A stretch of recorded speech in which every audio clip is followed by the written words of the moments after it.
अध्याय अध्याय 23। हर्ष और उसका काल। हर्ष का राज्य। गुप्त वंश ने बिहार और उत्तर प्रदेश स्थित सत्ता से केंद्र उत्तर पश्चिम में भारत की साथ छठी सदी के मध्य लगभग 160 वर्ष राज किया। इसके बाद उत्तर भारत में फिर अनेक राज्यों में बंट गया। गोरे हुनों ने लगभग 500 ईसा पूर्व कश्मीर, पंजाब, पश्चिमी भारत पर अपना प्रभुत्व स्थापित किया। उत्तरी और पश्चिमी भारत में आधे दर्जन सामंत राजाओं के हाथों में चला गया। उन्होंने गुप्त साम्राज्य को आपस में बांट लिया। इन्होंने एक को, जो हरियाणा स्थित थानेश्वर का शासक था, धीरे धीरे अपनी प्रभुता और सभी समानताओं पर कायम कर लिया। यह शासक था हर्षवर्धन, जो 606 से 687 थानेश्वर में स्थित हर्ष के टीले की खुदाई में कुछ इमारतें मिली हैं, वो राजमहल जैसी नहीं है। हर्ष ने कन्नौज को राजधानी बनाया, जहाँ से चारों ओर अपना प्रभुत्व बढ़ाया। 7वीं सदी के आते पाटलिपुत्र के बुरे दिन आ गए और कन्नौज का सितारा चमका। यह कैसे हुआ? पाटलिपुत्र की सत्ता और महत्ता व्यापारी वाणिज्य मुद्रा के धन के व्यापक प्रचलन पर टिकी थी। पूर्व, पश्चिम, उत्तर, दक्षिण चारों दिशाओं में नदियों के रास्ते व्यापारी लोग नगर में आते और चुंगी वसूल करते और परंतु जो ही व्यापार में गिरावट आई, मुद्रा दुर्लभ होती गई।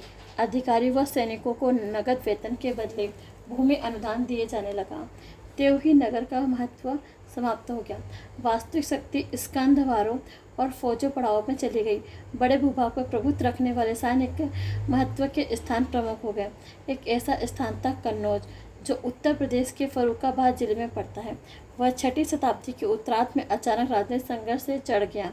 हर्ष के समय से लेकर कन्नौज का राजनीतिक संघर्ष के केंद्र के रूप में उभरना उत्तर भारत के समान युग के आगमन का सूचक है। ठीक उसी तरह पाटलिपुत्र मुख्यतः प्राक सामंती स्थिति का निदर्शक था। समतल स्थानों पर किलाबंदी बहुत कठिन होती थी, लेकिन कन्नौज ऊंची जगह पर था, उसे किलाबंद करना आसान था। कन्नौज क्या था? आसान था। वहाँ पर किलाबंदी, वो कहाँ पे था? दोआब के बीच में। 7वीं सदी में उत्तम ढंग से किलाबंदी की गई। दोआब के पूर्वी और पश्चिमी दोनों बाजुओं पर नियंत्रण रखने के लिए जल और स्थल दोनों भाग पे सैनिक आ जा सकते थे। हर्ष के काल में आरंभिक इतिहास बाणभट्ट से ज्ञात होता है। बाणभट्ट हर्ष का दरबारी कवि था, जिसने हर्षचरित नामक पुस्तक लिखी थी। इतिहास को चीनी यात्री हुआन सॉन्ग के विवरण में मिलाकर पूरा किया जा सकता है, जो ईसा के 7वीं सदी में भारत आया, जो 15 वर्ष इस देश में रहा। हर्ष ने अपने अभिलेखों में विभिन्न प्रकार के करों और अधिकारियों के बारे में जानकारी मिलती है।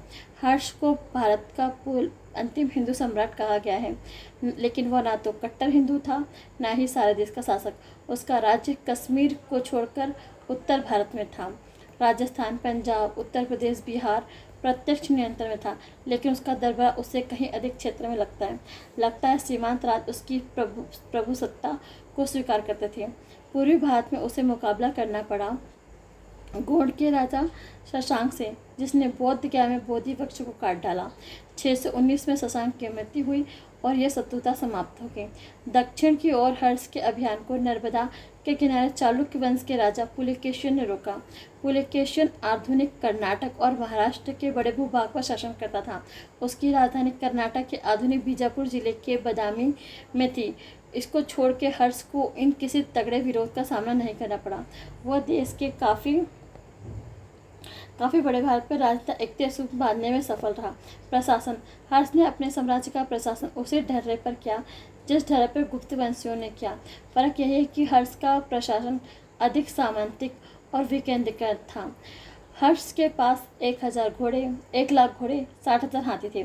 ये बात अतरस सी लगती है, क्योंकि सुदूर दक्षिण को छोड़कर सारे भारत पर शासन करने वाले मौर्य राजाओं के पास केवल 30,000 घोड़े और 9,000 हाथी थे। हाथी के पास बड़ी सेना तभी हो सकती जब वह युद्ध के समय अपने सभी सामंतों का सहयोग प्राप्त कर सकता था। लगता है उसे हर सामंत निर्धारित मात्रा में पैदल सैनिक और घोड़े देता था। इस प्रकार अपनी शाही सेना को आकार में विशाल बना लिया। राज्य को समर्पित विशेष सेवाओं के लिए पुरोहितों को भूमि दान देने की परंपरा जारी रही। इतना ही नहीं, हर्ष ने पदाधिकारियों को शासन पर सनद के द्वारा जमीन देने की प्रथा चलाई। इन अनुदानों में वही रियासतें शामिल होती थी जो पिछले अनुदानों में रहती थी। चीनी यात्री हुआंग सांग ने बताया कि हर्ष की राज्य की आय 4 भागों में बटी हुई थी। एक भाग राजा के खर्च के लिए होता था, दूसरा विद्वानों के लिए, तीसरा पदाधिकारियों के लिए, पदाधिकारी और आमलियों के बंदोबस्त के लिए, चौथा धार्मिक कार्यों के लिए। उसने यह भी बताया कि राजा के मंत्री ऊंचे अधिकारों और जागीर दी जाती थी। लगता अधिकारियों को वेतन और पुरस्कार के रूप में भूमि देने की सामंती प्रथा हर्ष ने ही शुरू की, इसलिए हम हर्ष के सिक्के अधिक मात्रा में नहीं पाते। हर्ष के साम्राज्य में विधि व्यवस्था अच्छी नहीं थी। चीनी यात्री हुआंगसांग की सुरक्षा का प्रबंध राज्य की ओर से खास तौर पर किया गया होगा, फिर भी डाकुओं ने उसे माल असाब छीन लिया। हुआंगसांग लिखता है कि देश के कानून में अपराध के लिए कड़ी सजा का विधान है। डकैती तो दूसरा विद्रोह मानी जाती है और डाकू का दायां हाथ काट दिया जाता था, परंतु प्रतीत होता है कि बौद्ध धर्म के प्रभाव में पड़कर दंड की कठोरता कम कर दी गई और अपराधी को आजीवन कारावास दिया जाने लगा। हुआंगसांग का विवरण। हर्ष के शासनकाल का महत्व चीनी यात्री हुआंगसांग के भ्रमण को लेकर है।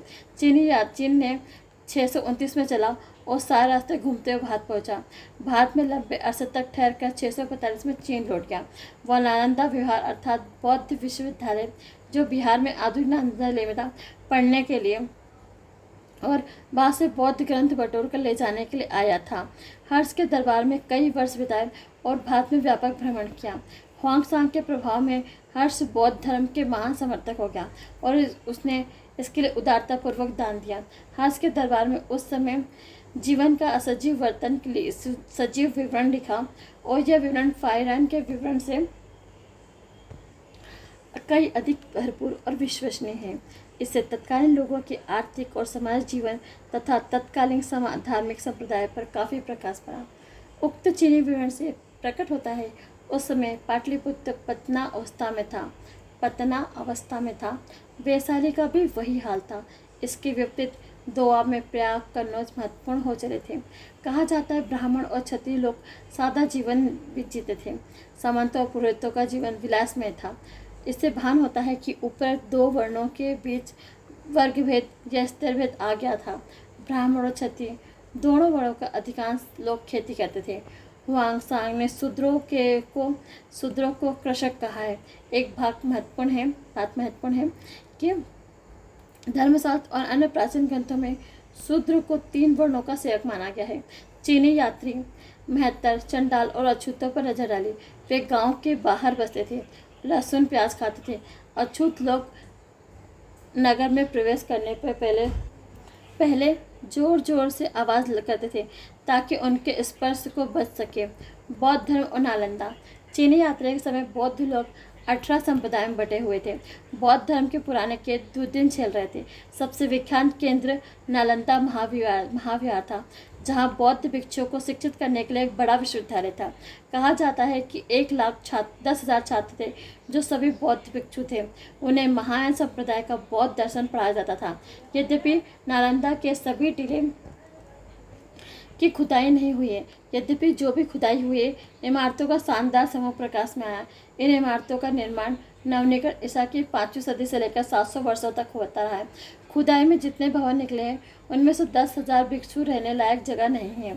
एक अन्य यात्री चीनी इचिंग 670 नालंदा आया। उसके अनुसार वहाँ 3,000 भिक्षु रहते थे। तर्क संदर्भ है, यदि सारे टीलों की खुदाई हो जाए तो इमारतों में इतनी जगह नहीं होगी कि 10,000 भिक्षु रह सके। हुआंगसांग के अनुसार नालंदा विश्वविद्यालय का भरण पोषण 100 गांवों के राजस्व होता था। इचिंग ने इसको संख्या को बढ़ाकर 200 कर दिया। इस प्रकार हर्षवर्धन के काल में नालंदा विशाल बौद्ध विहार था। हर्ष की धार्मिक रीति सहनशील थी। आरंभ जीवन सेव था। धीरे धीरे बौद्ध धर्म का महान पोषक हो गया। नैष्ठिक बौद्ध की हैसियत से उसने महायान के सिद्धांतों के प्रचार के लिए कन्नौज में एक विशाल साम्राज्य आयोजित किया। सम्मेलन में न केवल चीनी यात्री हुआंगसांग, कामरूप के राजा भास्कर पधारे, बल्कि 20 देशों के राजा और विभिन्न संप्रदाय के कई पुरोहित भी शामिल हुए। फूस के 2 बड़े बड़े घर बनाए गए, हर एक में 1,000 लोग टिक सकते थे। सबसे महत्वपूर्ण निर्माण था विशाल मीनार का, जिसमें इसके बीच बुद्ध की स्वर्ण प्रतिमा स्थापित की गई। प्रतिमा की ऊंचाई उतनी थी जितने की हर्ष की अपनी। हर्ष ने इस प्रतिमा की पूजा की और सार्वजनिक भोज दिया। सम्मेलन में शस्त्रार्थ का आरंभ हुआ और हुआंगसांग ने किया। इसमें बौद्ध धर्म के महायान सद्गुण सर्व प्रतिपादन किया। श्रोताओं का आह्वान किया गया जो चाहे उनके तर्कों का खंडन कर सके, लेकिन 5 दिन तक कोई भी खंडन करने को खड़ा नहीं हुआ। तब सैद्धांतिक प्रतिद्वंदी ने उसे जान से मारने की साजिश की। इस पर हर्ष ने चेतावनी दी कि कोई भी हुआंगसांग को छुएगा तो उसका सिर काट दिया जाएगा। अचानक महान स्तंभ मीनार में आग लग गई। हर्ष पर घातक हमला हुआ। हर्ष ने 500 ब्राह्मणों को गिरफ्तार कर लिया और उन्हें निर्वासित कर दिया। ब्राह्मणों को तो मौत की भी सजा हुई। इससे प्रकट होता है कि वह धर्म के विषय में उतना सहनशील नहीं था जितना उसे बताया गया है। कन्नौज के बाद प्रयाग में महासम्मेलन बुलाया गया। सभी सामंत, मंत्री, सभ्य आदि उपस्थित हुए। इस अवसर पर बुद्ध की प्रतिमा का पूजन हुआ और हुआंगसांग को प्रवचन दिया। अंत में हर्ष ने में बड़े बड़े दान दिए। अपने शरीर और वस्तुओं को छोड़ सभी वस्तुओं का दान कर दिया। हुआंगसांग ने हर्ष की भूरी भूरी प्रशंसा की। राजा अपने प्रति कृपालु और शिष्ट था, उपकारी था। उसने चीनी तीर्थ यात्री साम्राज्य से विभिन्न भागों में भ्रमण किया। बाणभट्ट ने अपने आश्रयदाता के आरंभिक जीवन की चाटुकारिता चेतन हर्षचरित नामक पुस्तक में किया, जिसकी गहन अलंकारिक शैली परिवर्तित लेखकों के अनुकरणीय हो गई। हर्ष के विद्वानों के संपर्क के रूप में नहीं, 3 नाटकों प्रियदर्शिका, रत्नावली और नागानंद के रचयिता को भी याद करते हैं। बाण ने हर्ष को अद्भुत कविता प्रतिभा संपन्न कहा। बाद में कुछ लेखकों ने उसे साहित्य का सम्राट कहा, परंतु मध्यकाल में कई लेखकों ने इस बात का खंडन किया। ये तीनों नाटक हर्ष ने लिखे हैं। कहा जाता है धावक नामक कवि ने हर्ष से पुरस्कार लेकर इसके नाम पर तीनों नाटक लिखे हैं।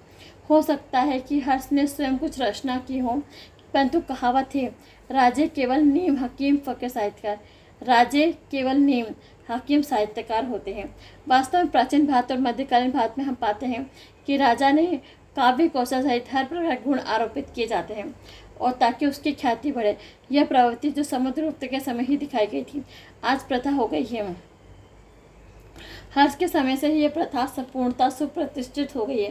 कहना ना होगा कि इसका उद्देश्य शत्रु की प्रजा पर नजर रखकर राजा की स्थिति मजबूत दिखाना था।